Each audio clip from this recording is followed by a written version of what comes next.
Hello, I'm R.A. Spratt. I write and perform this podcast.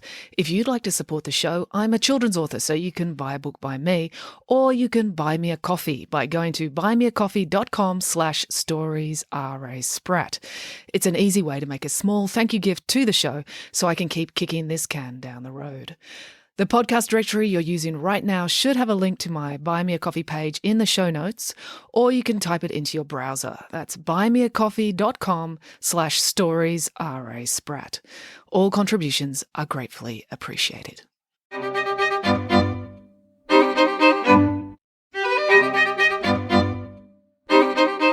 Hello and welcome to Bedtime Stories with me, R.A. Spratt.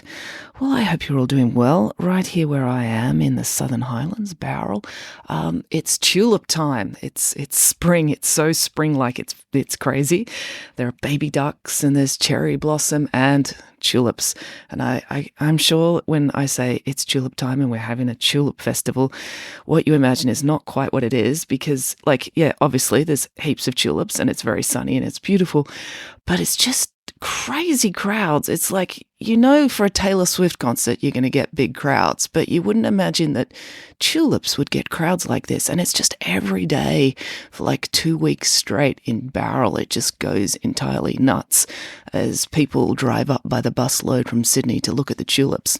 And the irony this year is that the tulips were at their best 2 weeks ago and they're pretty much finished now, but people are still coming up every day for the tulip festival to look at the stalks of the headless tulips, but they seem to be having a great time, and you can get freshly made donuts and potatoes on sticks, and so there's lots of other great things to do in Bowral at the moment. But anyway, that's what's happening here.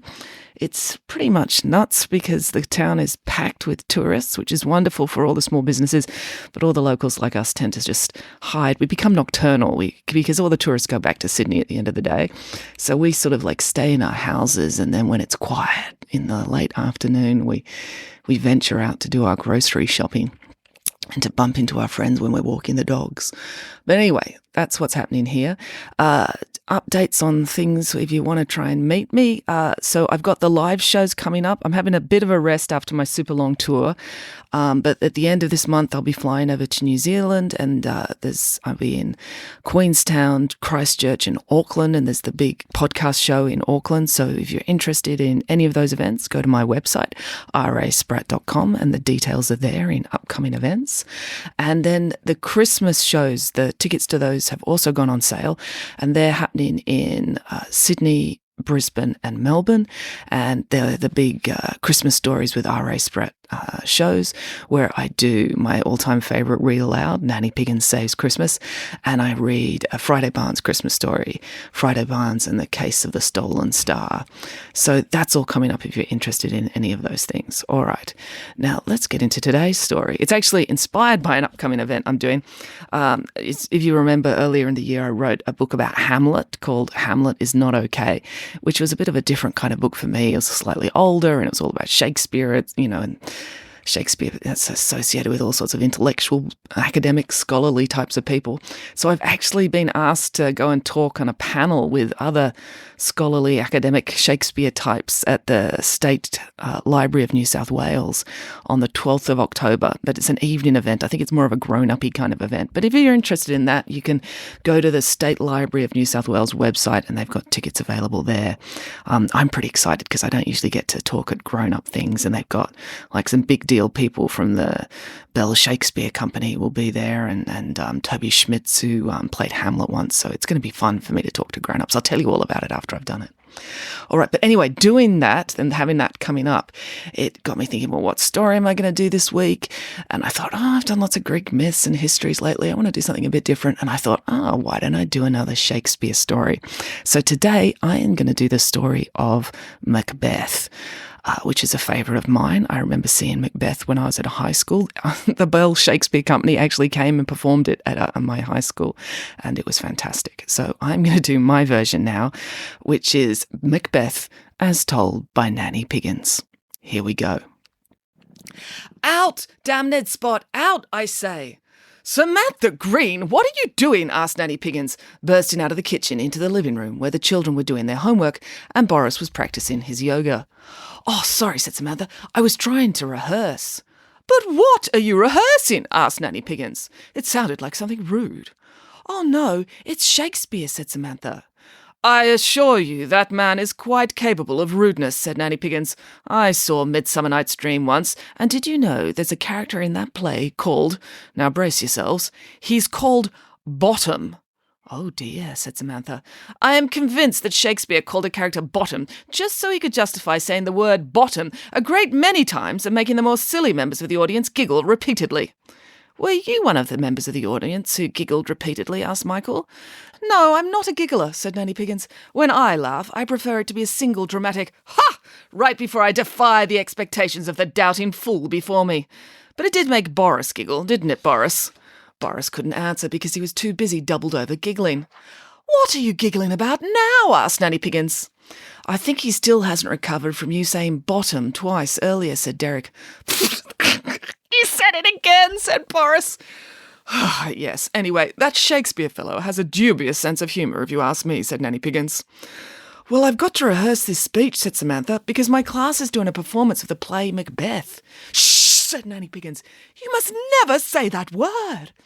"What word?" asked Samantha. "Macbeth! Oh, now I've said it. Goodness, quick, to the kitchen. We must break the bad luck before something terrible befalls us."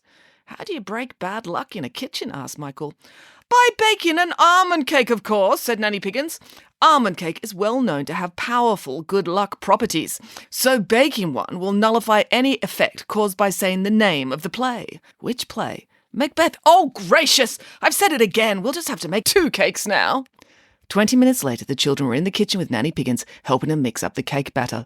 Boris was still on the living room floor, giggling about the word bottom. "So have you ever seen the play?" Samantha asked Nanny Piggins. "The play with the name we're not supposed to mention, which is why we're baking cakes now." "Well, I haven't seen it," said Nanny Piggins, "but I know all about it, because, as it happens, it was based on one of my distant relatives." "What, you were related to Macbeth?" asked Michael. "Oh, you said it again! Now we have to bake 3 cakes," said Nanny Piggins. "Look, I really want to hear this story," said Derek. "How about I just count the number of times you say the M word, and we'll just make that number of cakes at the end. That way you won't have to keep stopping as you go along." "But the name does come up a lot in the story," said Nanny Piggins. "I'm going to have to say it dozens of times." "So," said Derek, "we'll just have to make dozens of cakes at the end." "What a brilliant plan," said Nanny Piggins. "OK, I will tell you the tale. It all began back in the ancient Scottish story days. Macbeth was—" "A dear relative of yours," guessed Derek, "because Macbeth was actually a woman and a pig?" "Don't be ridiculous," said Nanny Piggins. "Macbeth is a historical figure. He was a human man. What's got into you, Derek? You can't just make up history and change things for your own amusement, you know." "Sorry, Nanny Piggins," said Derek. "No, it was his wife, Lady Macbeth, who was my relative," said Nanny Piggins. "Lady Violetta Macbeth Piggins." "Wasn't it unusual for a member of the Scottish aristocracy to be married to a pig in those days?" asked Samantha. "Oh, very," said Nanny Piggins. "Pigs have very high standards at the best of times, and Scottish pigs are particularly proud. But Violetta was an open-minded pig. Macbeth was a charming man, and a general in the army, so he was away with work a lot, which allowed her to concentrate on important things." "Running their estate," guessed Derek. "Well, she did do that," said Nanny Piggins. "But no, I said important things. And there is nothing more important than—" "Baking cake," said the 3 children in unison. "Exactly," said Nanny Piggins. "She was a master craftsperson. In Scotland at the time, the local people were obsessed with porridge." "Oh," said Michael. "Indeed," said Nanny Piggins. "The poor things. To make matters worse, sugar had not been invented yet, so the only sweetener available was honey. And this was back before anyone had invented beekeeping suits, so collecting honey could be a very painful business. But Violetta was an inventive pig. For example, she found that if you combined an alarmingly large amount of butter with flour, she could make this fabulous biscuit called shortbread.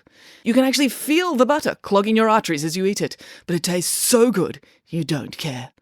"The end. Time for bed." "What? It can't be the end," said Derek. "You haven't told us the story." Yes, I did. I told you the story about how my dear great-great-great times 83 greats cousin, Lady Violetta Piggins Macbeth, invented Scottish shortbread, a delicious food that is still sold in colourful tins around the world every Christmas, said Nanny Piggins. It's a beautiful story of a creation that's brought endless joy and some level of heart disease to the entire world. But you were going to tell us the story of Macbeth, said Derek, the one Shakespeare wrote about in his play. Oh, that one, said Nanny Piggins. Ugh. It's very grim and miserable, nowhere near as uplifting. It is the one we have to learn for school, said Samantha. Typical, said Nanny Piggins. The modern education system focuses on the most ridiculous things. All right, then.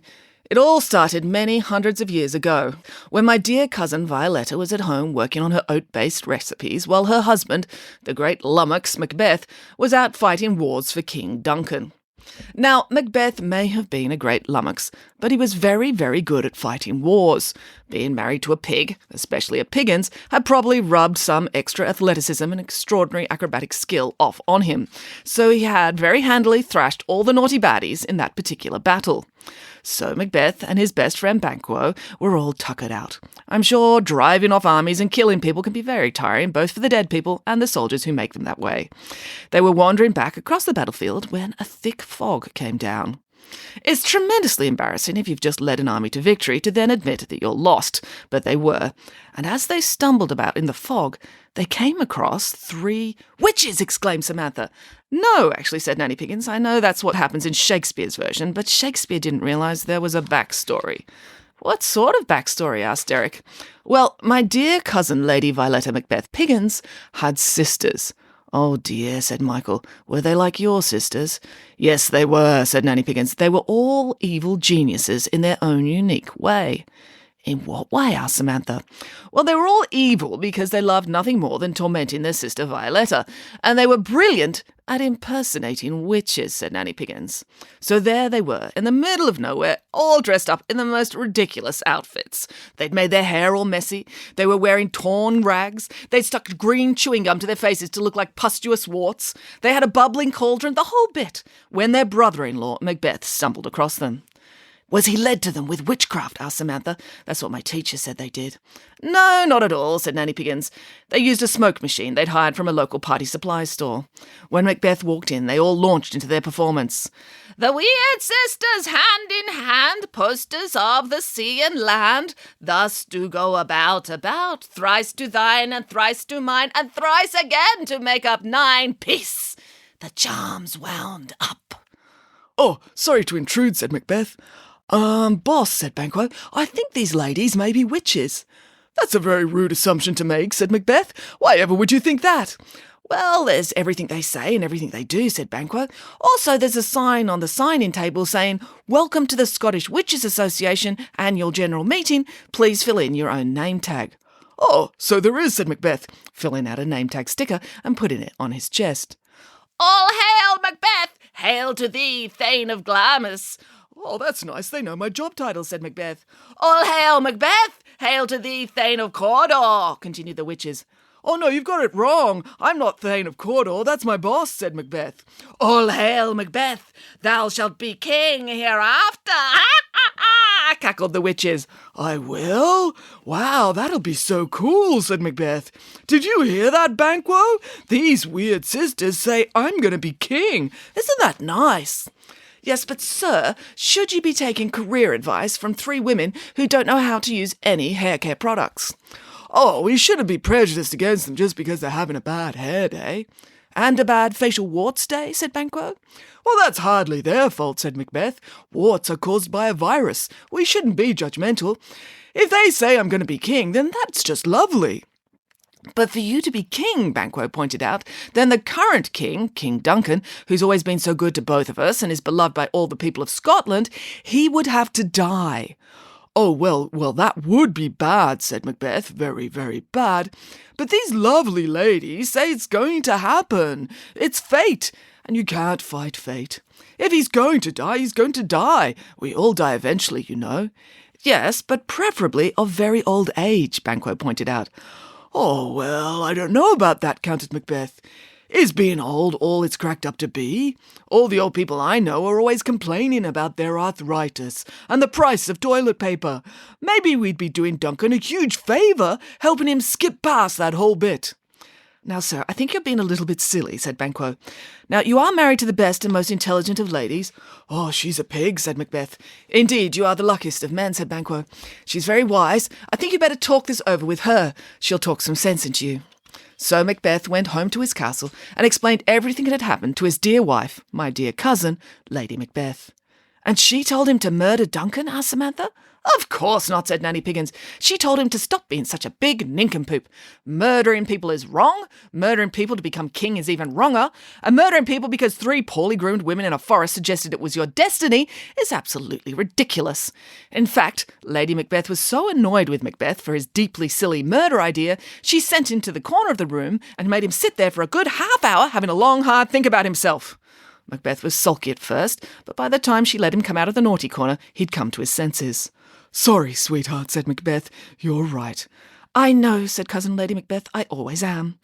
"But I have invited Duncan over to the castle for a sleepover," said Macbeth. "I thought it'd be easier to kill him while he was asleep. What are we going to do now?" "You invited the king over?" cried Lady Macbeth. "Gosh, I've a good mind to murder you myself. Well, you can tidy up the house, and I'll go and bake the king a nice cake to welcome him to our home." "Okay," said Macbeth. So later that day the king arrived. They had a wonderful dinner party, lots of delicious food, lots of storytelling, and at the end of the night Lady Macbeth got up on the table and did a tap dancing demonstration. "Did they have tap dancing in the ancient Scottish days?" asked Samantha. "I've no idea what the rest of the population in Scotland could do, but all Pigginses can tap dance. It's in our blood." So everyone went off to bed after a jolly good party. Lady Macbeth was just about to turn in when she remembered she'd forgotten to serve the cake she'd made. She'd invented a new recipe especially that day for the king. It was a mouth-wateringly delicious honey cake with 8 different types of honey. There was honey cake, honey-flavoured icing, honey filling, honey soaked in through the bottom, honey soaked down from the top, honey biscuit stuck to the sides, honeycomb stabbed in the top, and extra honey served on the side just in case the cake wasn't moist enough. "Oh no," said Lady Macbeth. "The king never got to try a slice. Macbeth, darling, be a dear and go and take the slice to the king so he can eat it before he goes to bed." "Yes, dear," said Macbeth. So he went off to give the king his cake, and Lady Macbeth went to the bathroom to brush her teeth. 3 minutes later, Macbeth burst back in, tears streaming down his face. "What happened?" she cried. "Duncan is in his grave. After life's fitful fear, he sleeps well. Treason has done his worst. Nor steel, nor poison, malice domestic, foreign levy, nothing can touch him further." With this, Lady Macbeth stomped hard upon Macbeth's foot. "Oh, get a hold of yourself, husband. You're speaking in Shakespearean dialogue. Have you had a stroke?" "No, I've just seen something dreadful," said Macbeth. "I think I may be traumatized." "I'm sure you are," said Lady Macbeth. "I'll traumatize you some more if you don't get to the point and explain yourself." "I just took your cake to the king," said Macbeth. "Oh, good. Did he like it?" asked Lady Macbeth. "He loved it," said Macbeth. "He said it was the most delicious, heavenly thing ever to touch his taste buds." "Such a wise man," said Lady Macbeth. "He loved it so much, he gobbled it all up," said Macbeth. "It made him so happy. All the sugar racing through his veins. He said it made him feel like a young man again. Then he dropped down and did 50 burpees to show how good he felt. And you know, he wasn't a young man. And on the 49th burpee, he had a heart attack and dropped dead." "My cake was so good, it killed the king?" "I'm afraid so," said Macbeth. "That's terrible about the king," said Lady Macbeth. "But still, good to know that the recipe worked. I will jot a note in the recipe book to make it slightly less delicious next time so it's not so dangerous." "But we've just killed the king," said Macbeth. "People are going to be so cross. What are we going to do?" "Well, if the king's dead, doesn't that make you the king?" said Lady Macbeth. "You are next in line." "Well, yes," said Macbeth. "Then let's make it your first royal decree," said Lady Macbeth, "that anyone who is cross with you or wants to complain about anything, they have to come to the castle and have afternoon tea with us to talk it out." "Well, how's that going to solve anything?" said Macbeth. "When they come to tea, we'll serve them a slice of cake," said Lady Macbeth. Well, what good will that do? They'll still be angry with me for killing the king, said Macbeth. They won't be angry for long if they eat a slice of the same cake we serve the king, said Lady Macbeth. They'll be dead, said Macbeth. Exactly, said Lady Macbeth. Oh, said Macbeth, finally catching on. We're going to kill everyone to cover our tracks. Yes, said Lady Macbeth. What could go wrong? You know, this doesn't sound like a very nice story, said Samantha. It wasn't, said Nanny Piggins. Lady Macbeth was a Piggins, but this was 1,500 years ago. It was a much more bloodthirsty time. And she had eaten 7 slices of the cake herself, so there was so much sugar in her veins, she was more than a little bit deranged at that moment. At first, the royal couple were hoping no one would guess that they'd killed the king, but people were not all as nincompoopy as Macbeth, so his accusers kept accusing him, and Lady Macbeth had her work cut out for her. Her husband kept bringing people home for afternoon tea, so she had to keep baking cake after cake in her kitchen. She never got any rest, she just had to keep baking, baking, baking. She never had time to get cake stains out of her clothes or off her hands. So that's why she said, out, rude word, spot, out, said Samantha. Yes, said Nanny Piggins. It had nothing to do with blood. She was trying to wash off a particularly stubborn honey stain. That poor woman, said Samantha. Yes, the real tragedy of the story of the Macbeths is she was brilliant enough to invent honey cake 900 years before the invention of the washing machine. So how does the story end? Said Derek. Sadly, said Nanny Piggins. In the end, Macbeth and Lady Macbeth both ate a slice of cake. And they died? Not from the cake, no, said Nanny Piggins. Lady Macbeth was a Piggins, so no slice of cake could harm her. She went into a slight diabetic coma for 3 days, then woke up.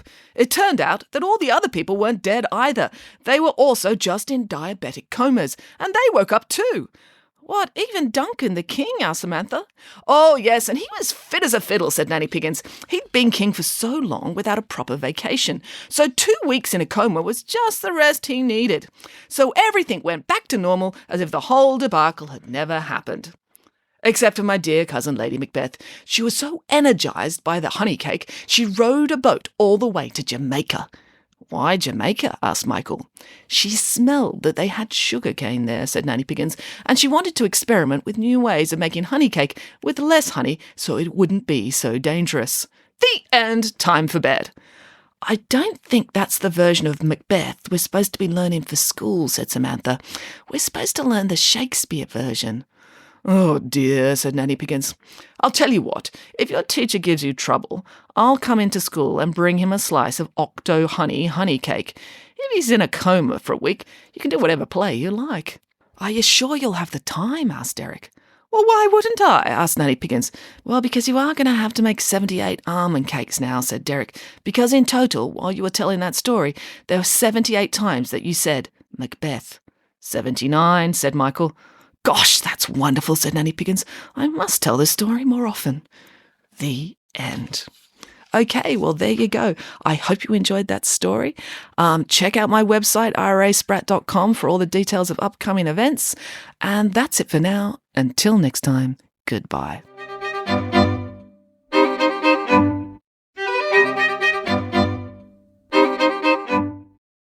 Hello, it's me again. If you enjoyed listening to Bedtime Stories with R.A. Spratt, it would be really helpful if you could like, subscribe, follow, and or review the show on whatever podcast platform you're listening to now. Every little one of those digital affirmations helps, and the bigger this podcast gets, the more I can justify procrastinating from my real job to keep bringing these stories to you. Thank you.